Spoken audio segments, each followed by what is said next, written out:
আসসালামু আলাইকুম। আশা করি সবাই ভালো আছেন। শীতের আপডেট দিচ্ছি।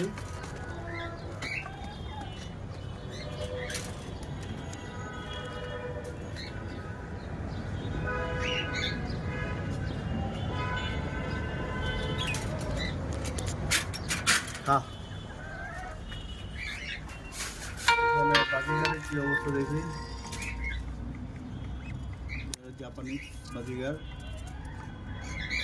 এটা নিয়ে দুইবার ডিম দিচ্ছে। এখানে আমি বাচ্চা অবস্থা আনছিলাম আমাদেরকে, তো মনে হইতেছে এবারও ডিম জমেনি। প্রথমবারও ডিম জমেনি, এখনো ডিম জমে নাই। কী করা যায়? আর এখানে তো যে ডায়মন্ড অফের জন্য মেলটার সাথে মেল নিয়ে আসি। এটা বয়স্ক ফিমেল, তো এগুলো এখন ডিম তারা কোনো নামগন্ধ নেই।